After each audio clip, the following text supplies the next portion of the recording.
परम पूज्य मुनि शिक्षवाड़ विमल सागर जी, अनंत सागर जी, धर्म सागर जी आदि समस्त 3 कम 9 करोड़ मुनिराजों की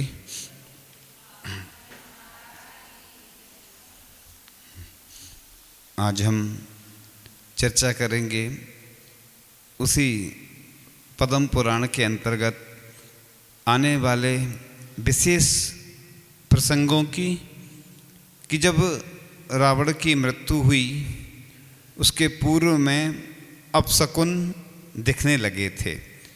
जब भी अपन कोई कार्य करते हैं, अपन जाते हैं, जब घर से निकलते हैं तो कुछ शुभ चिन्ह भी देखते हैं और कई बार कोई अशुभ चिन्ह भी दिखते हैं। मुझे याद आ रहा है जब हमारा बिहार हुआ रामटेक से 2013 में, संभवतः 16 नवंबर या कौन सी डेट थी याद तो नहीं है एकदम, तो 16वें तीर्थंकर शांतिनाथ भगवान वहाँ के मूल नायक हैं और पूज्य मुनि श्री धर्म सागर जी और हम थे, दोनों बिहार करके वहाँ से निकले। पूरा संघ छोड़ने को आया, जितने भी पूज्य समय सागर जी, पूज्य युग सागर महाराज जी और पूरे मुनिराज। और थोड़ी दूर चले होंगे और हिरण दिखे, 5 हिरण बाएं से दाएं की ओर गए, करीब 10-15 फीट के आसपास लगभग दूरी रही होगी। तो हाँ ठीक है, बैठ, सुनो बैठ, ओम ओम, कुछ दिक्कत नहीं है, बैठ जाना। सुनो, इधर देखो, इधर इधर, अरे शांति, कुछ नहीं, इधर देखो। तो बाएं हिरन, आचार्य ने शायद मूक माटी में लिखा है, बाएं हिरन दाएं को जाएं, लंका जीत राम घर आए। एक ब्रह्मचारी जी ने आचार्य श्री को बताया कि ऐसे ऐसा हुआ, हिरन दिखे। आचार्य श्री बोलते लंका जीत के ही आना वापस नहीं आना। फिर बहुत साल हो गए आचार्य श्री के दर्शन नहीं हुए। संयोग बना कि गौर झामर में पंचगाना खोना था और गौर झामर की समाज भी चाहती थी कि महाराज जी लोगों का भी साने मिले, आचार्य श्री का भी मिले। और आचार्य श्री के पास कई बार निवेदन करने गए तो आचार्य श्री को आना नहीं था, लेकिन आचार्य श्री का ऐसा संयोग बना, पास में आ चुके थे। और हम लोगों ने 2 मार्च के आसपास संभवतः शाम को पहुंच गए थे। और उस दिन हमने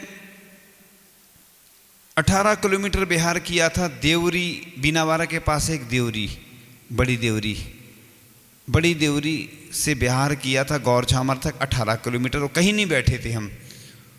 और रात में इतना घुटने में दर्द हुआ, क्योंकि अगर बैठो नहीं तो क्या पैरों में, घुटनों में सूजन आ जाती है लगातार चलने से। बैठना ज़रूरी है, इसलिए हम लोग 2-3-4 किलोमीटर, 5 किलोमीटर, जिसकी जितनी कैप, बैठते जाते हैं लगातार चलने से।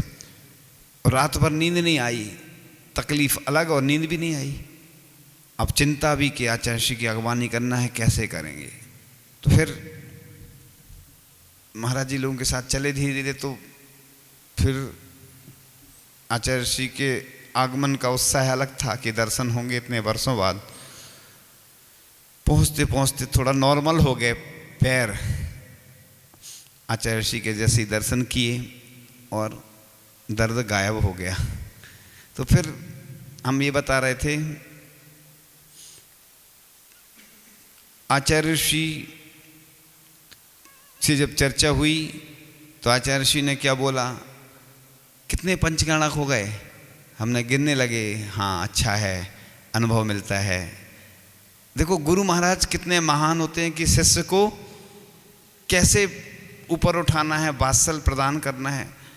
कितने बड़े महान आचार्य हैं, लोगों की हिम्मत नहीं होती है। बड़े बड़े जो उनके शिष्य भी हैं ना, जो दहाड़ते हैं, जो अच्छे से बोलते हैं ना, तो उनके सामने शांत हो जाते बिल्कुल। जैसे नई दुल्हन रहती ना, घर में आती ना नई दुल्हन, तो फिर धीरे धीरे भले ही वो फिर बाद में सिंगनी बन जाए, लेकिन जब आती है तो ऐसे ही आचार्य भगवान के सामने पुराने शिष्य भी हमने देखा है कि बिल्कुल नीची निगाह करके बैठे रहते हैं, उनकी हिम्मत नहीं होती बात करने की। तो ऐसे आचार्य महाराज जब बात करते हैं और वात्सल्य प्रदान करते हैं तो लगता है कि दुनिया की सब संपत्तियां बेकार हैं, और गुरु महाराज का जब आशीर्वाद मिलता है और बात करते हैं और प्रोत्साहन देते हैं तो लगता है कि माता पिता क्या देंगे। माता पिता जन्म दे सकते, लेकिन गुरु जो देते हैं माता पिता से भी बढ़कर होते हैं गुरु महाराज, जो वात्सल्य प्रदान करते हैं और शिष्य को ऊपर उठा दे। तो जब रावण युद्ध का विचार करता रहा, उसी समय सैकड़ों उत्पात होने लगे। सूर्यमंडल आयुध समान तीक्ष्ण दिखाई दिया। पूर्णिमा का चंद्रमा अस्त हो गया। आसन पर भूकंप हुआ।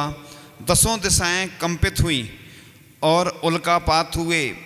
स्यालिनी बिरस शब्द बोलती रही और तुरंग गर्दन हिलाकर हींचते रहे। हाथी रूखे शब्द करते हुए सूंड को धरती पर मारते रहे। यक्ष यक्षिणी की मूर्तियों की आंखों में आंसू बहने लगे। सूर्य के सन्मुख कौवा कटु शब्द बोलने लगे। जल से भरे सरोवर सूख गए।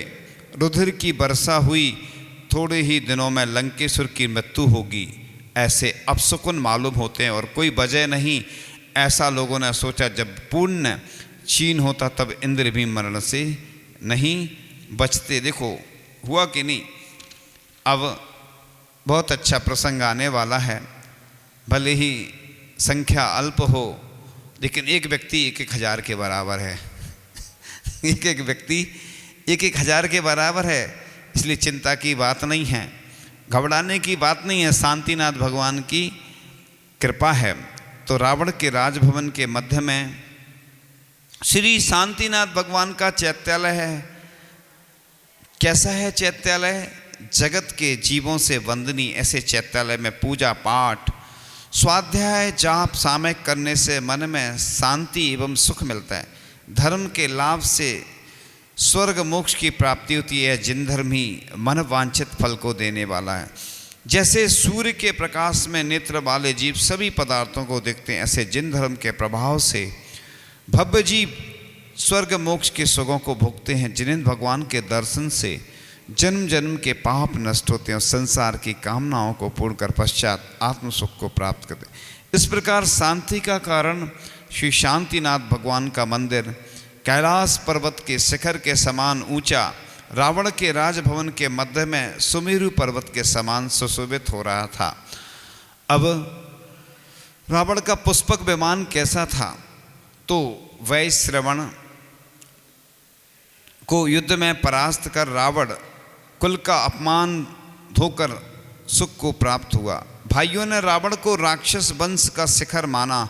वैश्रवण की सवारी का पुष्पक नाम का विमान महा मनोग रत्नों की मालाओं के अंकुर लगे हैं, जिसमें निर्मल कांति को धारण किए हुए महामुक्ता फल की छालरों से युक्त है। मानो अपने स्वामी के वियोग से अश्रुपात ही कर रहा है। या वैश्रवण का हृदय रावण के किए घाव से लाल हो रहा है। इंद्र नीलमणि जैसी प्रभा से युक्त है। रावण के मंदिर समान ऊंचा जो विमान उसे रावण के सेवक रावण के समीप लाए। यह विमान आकाश का मंडन ही है। इस विमान को शत्रुओं के नाश का कारण जान रावण ने ग्रहण किया और किसी का कुछ भी नहीं लिया। रावण के किसी वस्तु की कमी नहीं। विद्यामयी अनेक विमान हैं, फिर भी पुष्पक विमान में विशेष अनुराग से वह बैठा।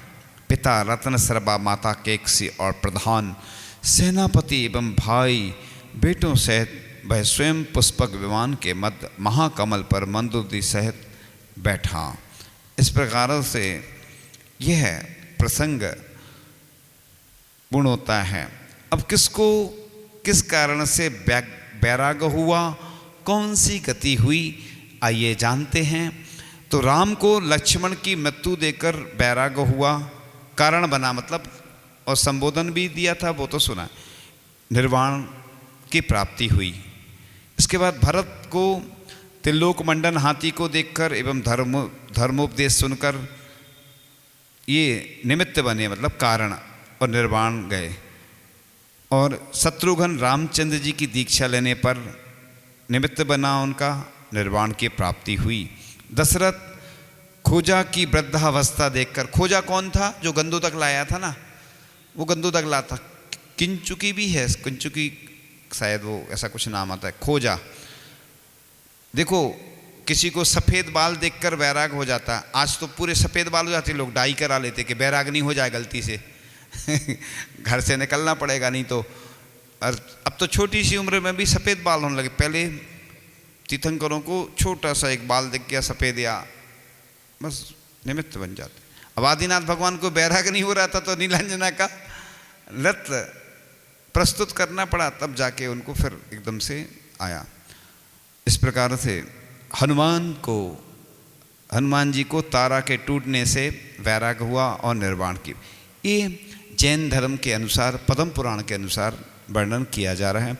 इंद्रजीत को रावण की मृत्यु देखकर बंधन छूटने पर इंद्रजीत कुंभकर्ण को निर्वाण हुआ। बाली देव सासगुरु के अलावा किसी को नमस्कार नहीं करने पर यह कारण निमित्त बना, निर्वाण प्राप्ति हुई। और सुग्रीव, नल, नील आदि रामचंद्र जी के दीक्षा लेने पर यह कारण बना और निर्वाण की प्राप्ति हुई। कीर्तिधर राहु के द्वारा सूर्य के ग्रस्त होने पर ऐसा निमित्त बना, निर्वाण की प्राप्ति हुई। सीता को अग्नि परीक्षा के बाद आत्मबोध होने पर वह प्रतीन्द्र बनी और अंजना धर्मोपदेश को सुनकर स्वर्ग की प्राप्ति हुई। सप्त ऋषि मुनि यानी मुनिराज को केवल ज्ञान होने पर निर्वाण की प्राप्ति हुई।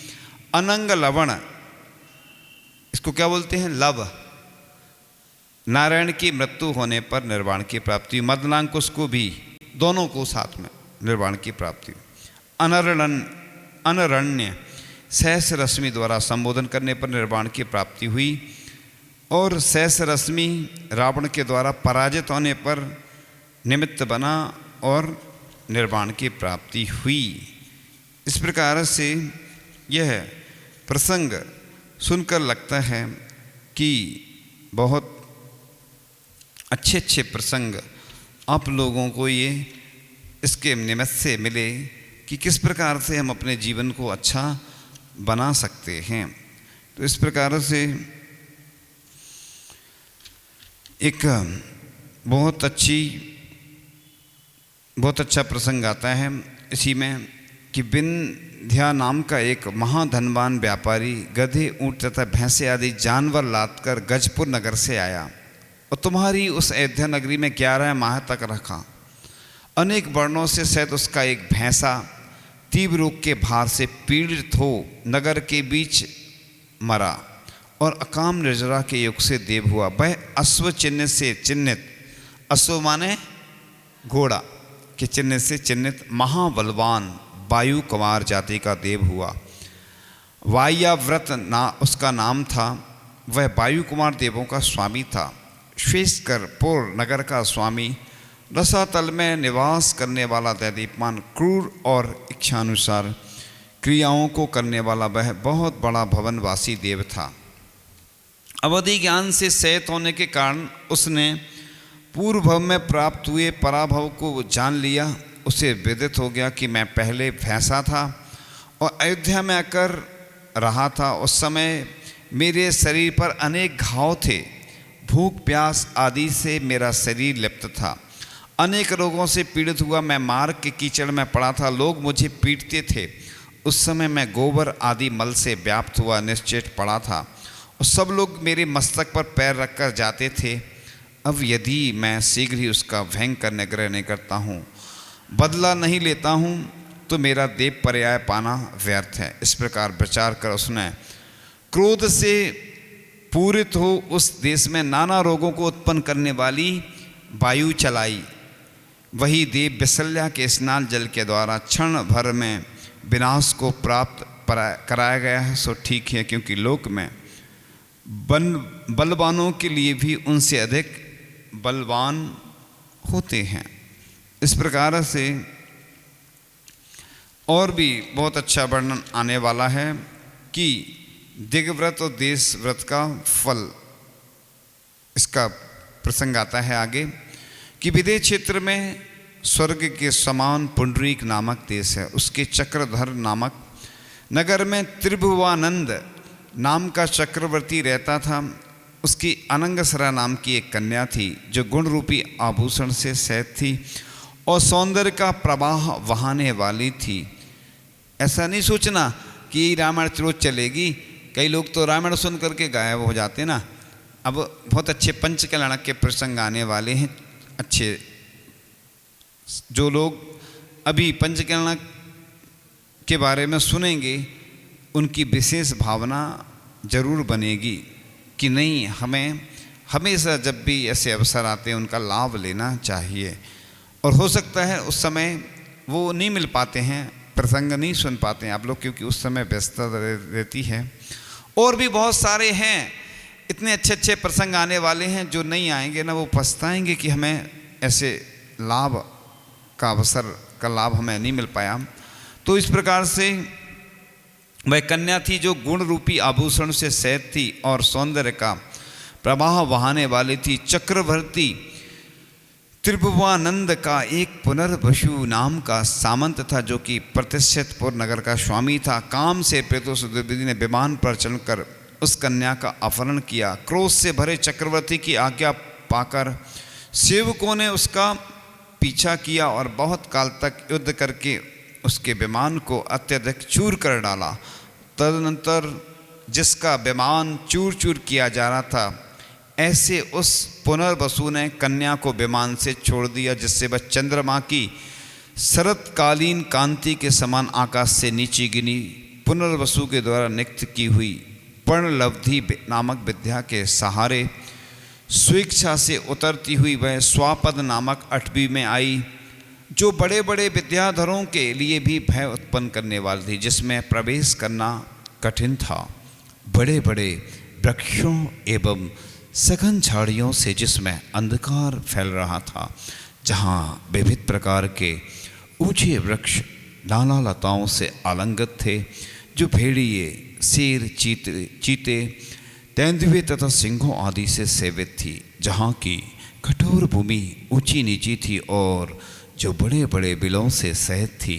ऐसी उस महा8वीं में जाकर महाभय को प्राप्त हुई। बेचारी अनंग सेना दीपक की शिखा के समान कांपने लगी। सब दिशाओं की ओर देख महाखेद से युक्त होती हुई वह कुटुंबी जनों को चितार चितार कर रोने लगी। वह कहती थी कि हाय, मैं लोक की रक्षा करने वाले इंद्र के समान सुशोभित उन चक्रवर्ती पिता से उत्पन्न हुई और महा स्नेह से लालित हुई। आज प्रतिकूल दैव से, भाग्य की विपरीतता से इस अवस्था को प्राप्त हुई हूँ। हाय, जिसका देखना भी कठिन है, ऐसे इस वन में आ पड़ी हूँ, क्या करूँ? मैं चक्रवर्ती से उत्पन्न हो वन में इस दशा को प्राप्त हो रही हूँ, सुनिश्चित ही जन्मांतर में की हुई पाप कर्म के वजह से मेरी यह दशा हुई है।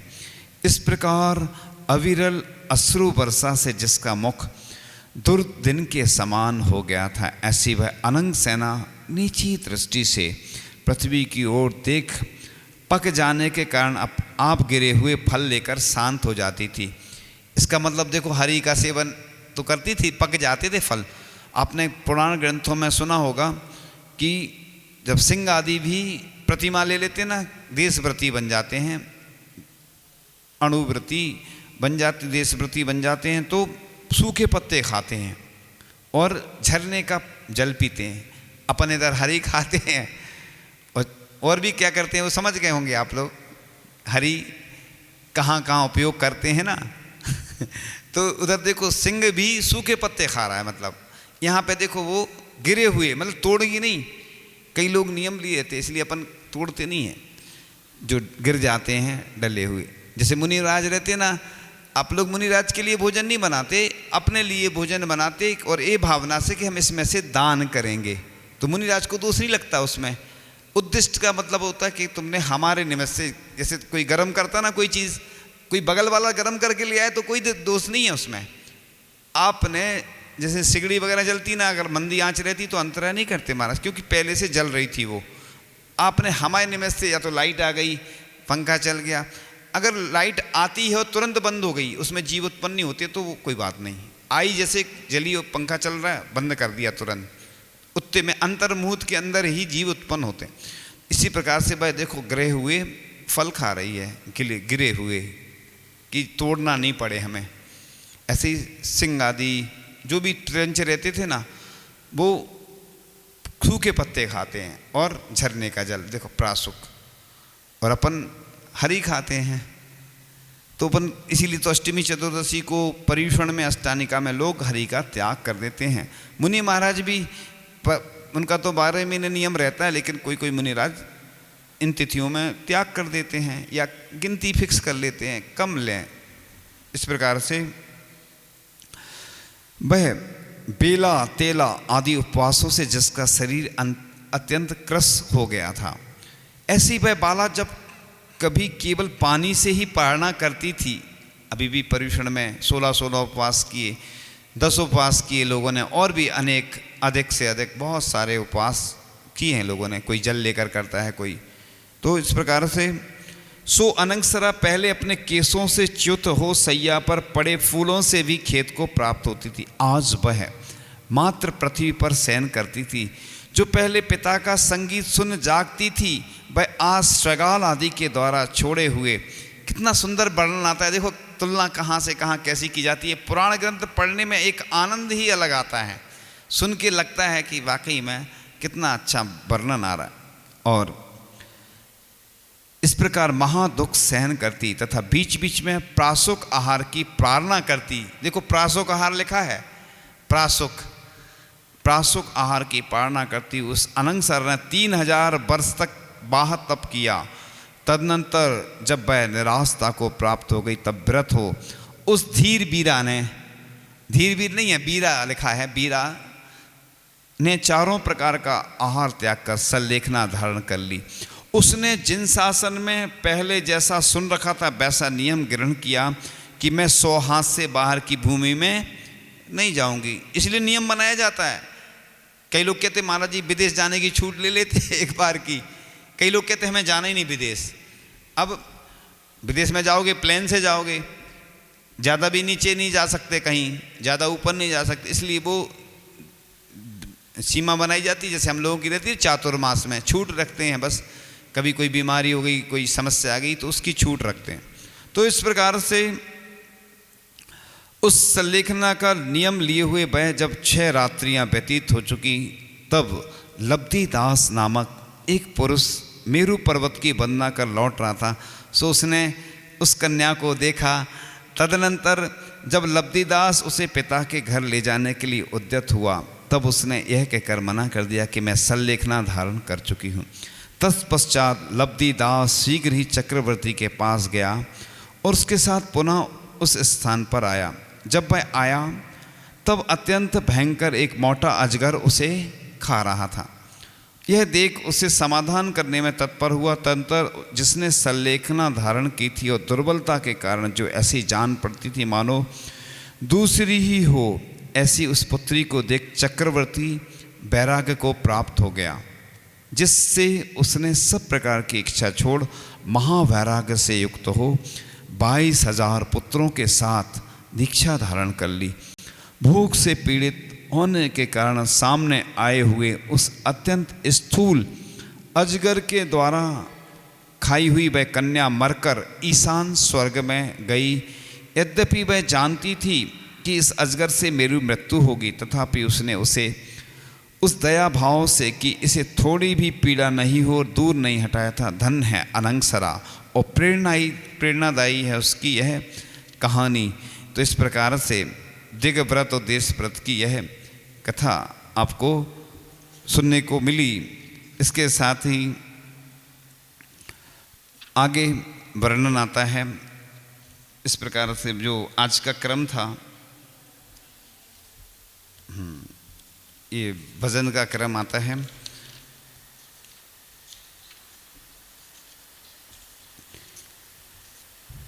मेरी भावना यही है, मेरी भावना यही है, इतना तो करना स्वामी जब प्राण तन से निकले, हो सिद्ध सिद्ध मुख में जब प्राण तन से निकले, सम्मे शिखर कथल हो, तीर्थंकरों कथल हो, वहाँ ध्यान मेरा अटल हो। जब प्राण तन से निकले, मेरी भावना यही है, मेरी भावना यही है। नेमी प्रभु का बट हो, सिर सोहता मुकुट हो, वैराग अति प्रकट हो। जब प्राण तन से निकले, मेरी भावना यही है, मेरी भावना यही है। चंपापुरी का जन हो, जहाँ बास पो चरण हो, उनके चरण में मन हो। जब प्राण तन से निकले, मेरी भावना यही है, मेरी भावना यही है। कैलास पावपुरी हो, गिरनार सोनागिरी हो, उनके शरण में सिर हो। जब प्राण तन से निकले, मेरी भावना यही है, मेरी भावना यही है। ड़मकार मंत्र मुख में, चिन्वाणी का भी सुख हो, फिर एक भी न दुख हो।